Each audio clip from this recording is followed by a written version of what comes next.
शब्दों से बाबा साहब डॉक्टर भीमराव अम्बेडकर जी के बारे में बताने का काम किया।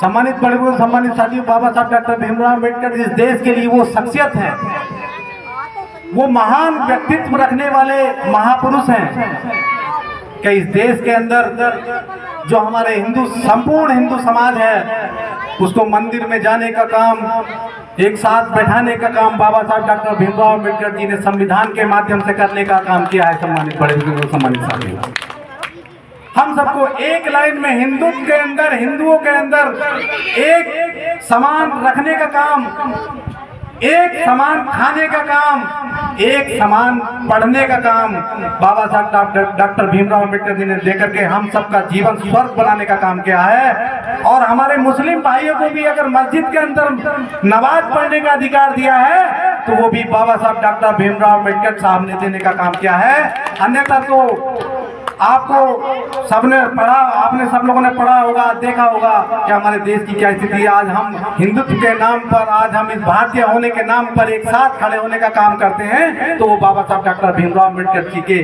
संविधान के द्वारा करते हैं। अब इसी कड़ी को आगे बढ़ाते हुए मैं बहुत ही आदर और सम्मान के साथ में निवेदन करूंगा आदरणीय श्री गुरुजी, मेरे चाचा श्री हरिराम सिंह जी से कि वो आए और अपने शब्दों से हमें अनुग्रहित करने का काम करें और बाबा साहब डॉक्टर भीमराव अम्बेडकर जी के बारे में बताने का काम करने का काम करेंगे। आदरणीय श्री गुरुजी श्री हरिराम सिंह जी।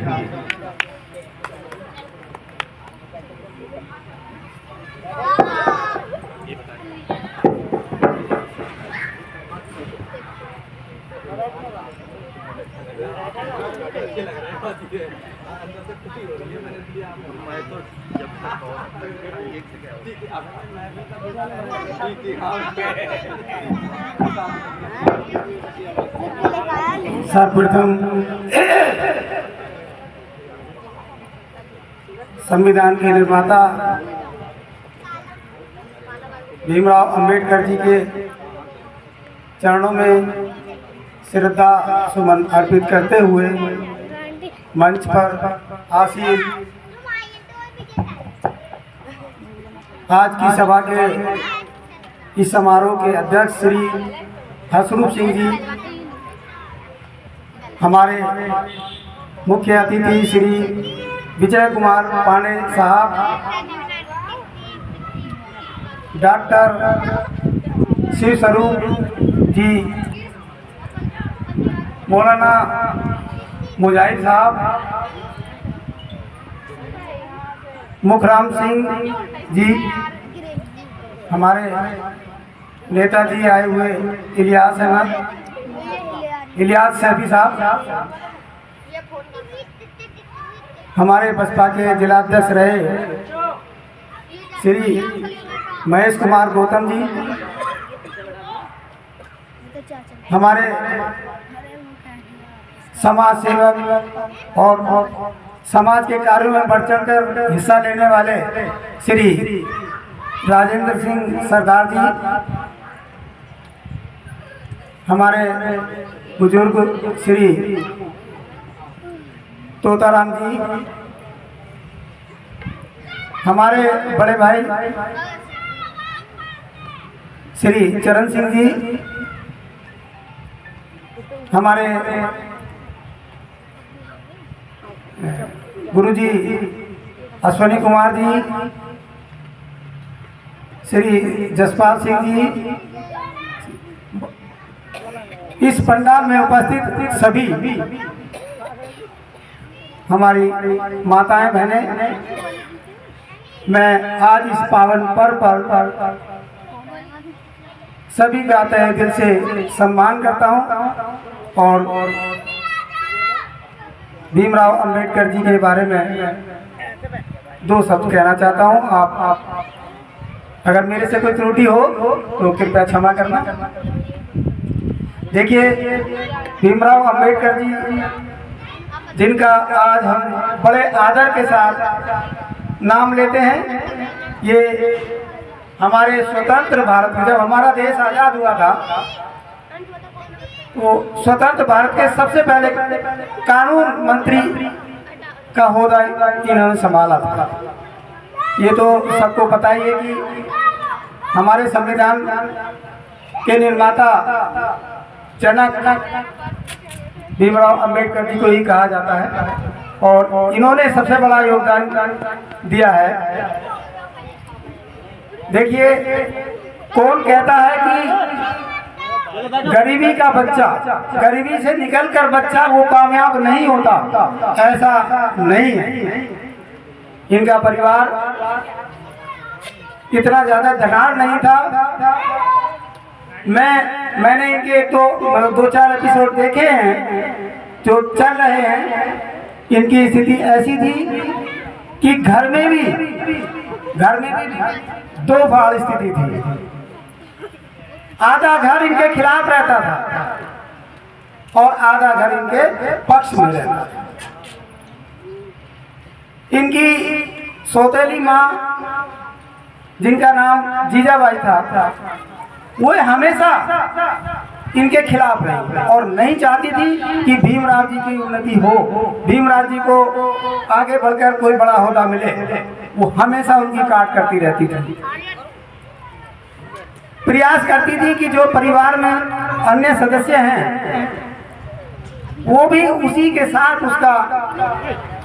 उसका साथ देते रहे और भीमराव को अपमानित करने का मौका अधिक से अधिक मिलता रहे। जो चाल में लोग रहते थे उनके पास, वे भी आधे लोग उनके खिलाफ रहते थे।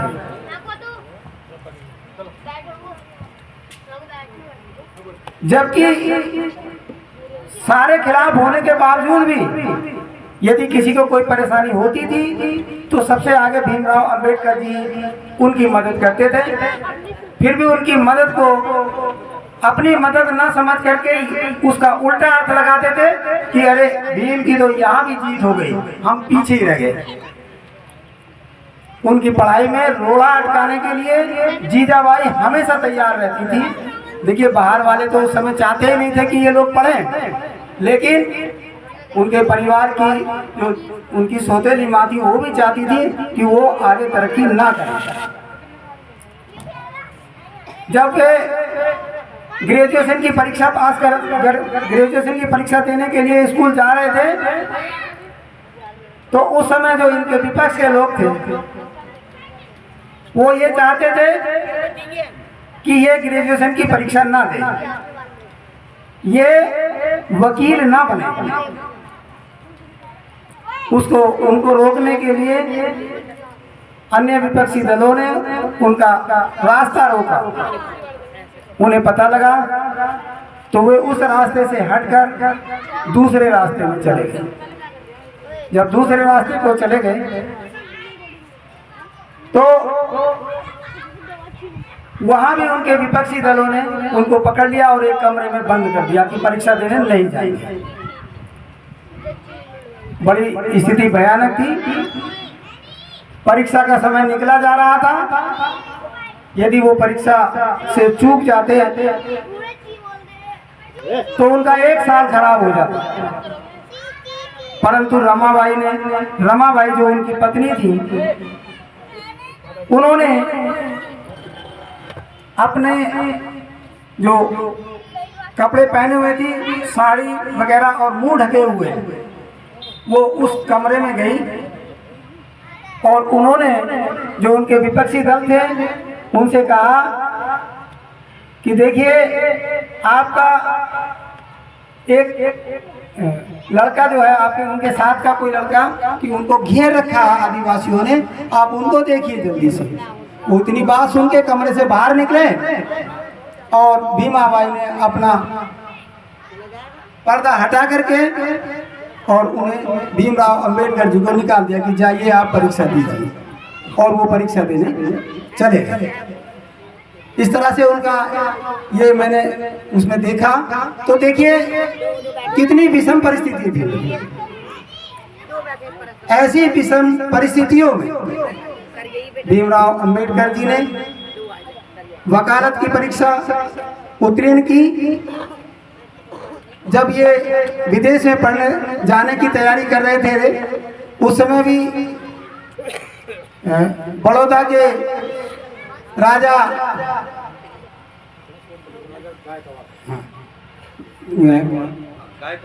गायकवाड़ साहब उन्होंने एक छात्रवृत्ति योजना निकाली थी कि हाँ, प्रतिभाशाली छात्र के हिसाब से उन्होंने एक परीक्षा कराई थी। वो परीक्षा भी मैं देख रहा था उस पर टेलीविजन पर जी। तो देखिए, जब वो डेट रखी गई थी तो उसमें 2 उम्मीदवार थे परीक्षा में, 2। दूसरे वालों ने, क्योंकि वो शक्तिशाली थे, उन्होंने सोचा कि भीमराव को यदि किडनैप कर लिया जाए, परीक्षा में पहुंचेगा ही नहीं, तो हमारा बच्चा छात्रवृत्ति प्राप्त कर लेगा। उन्होंने किडनैप कर लिया गया। वहां पर राजा साहब के यहाँ इंतजार किया जा रहा था। वो काफी देर तक नहीं आए। समय समाप्त होने को लगभग 15 मिनट रहे थे। उन लोगों ने सोचा कि अब तो परीक्षा हो चुकी होगी, अब इनको छोड़ दो। वो छोड़ दिए, भागे भागे आए और वो परीक्षा में सम्मिलित हुए। उनसे पूछा गया कि भाई परीक्षा तो निकल गई। उन्होंने कहा, साहब मुझे रोका गया है और सबसे पहले मेरी परीक्षा कराइए, मैं उसके बाद सारी बात बता दूंगा। उन्हें परीक्षा की कॉपी दी गई। उन्होंने 15 मिनट में इतना लिख दिया कि 15 मिनट में 2 घंटे का समय था, उन्हें केवल 2 घंटे के स्थान पर 15 मिनट का समय मिला और उन्होंने प्रथम स्थान प्राप्त किया। उनके जो विपक्षी थे उन्होंने कहा, साहब कॉपी दोबारा चेक होनी चाहिए, कॉपी दोबारा चेक होनी चाहिए। ऐसा तो हो ही नहीं सकता कि इन्होंने 15 मिनट में लिख दिया। उनकी कॉपी 3 बार चेक की गई, लेकिन तीनों बार प्रथम आए। जब ये छात्रवृत्ति प्राप्त हुई उनको, तो सबसे बड़ा दुख जो हुआ था वो जीजाबाई को हुआ था, जो उनकी सौतेली माँ थी। और वो उन लोगों से जाकर मिली जो उनके खिलाफ थे कि आप किसी तरह से इनके ये छात्रवृत्ति निरस्त कराइए। खैर और लोगों को भी काफी बोलना होगा, मैं वही कह रहा हूँ। एक बहुत लंबी कहानी है कि शॉर्ट में मैं ये कह सकता हूँ कि देखिए, कोई भी गरीब बच्चा ये हौसला अपना बढ़ा कर रखे कि मैं गरीब बेशक हूँ परंतु पढ़ने में आगे बढ़ूंगा। आप पढ़ने में जब आगे बढ़ेंगे तो आपको सफलता अवश्य मिलेगी। बस इसी के साथ जय भीम, जय भारत। भीमराव अंबेडकर। देखिए, आप 3 बार बोलेंगे, अमर रहे, अमर रहे, अमर रहे। Doctor Bhimrao Ambedkar, doctor Bhimrao Ambedkar, doctor Bhimrao Ambedkar. जब तक सूरज चांद रहेगा, जब तक सूरज चांद रहेगा, जब तक सूरज चांद रहेगा। सभी को जय भीम, नमो बुद्धाय। धन्यवाद। लक्ष्य न ओझल हो,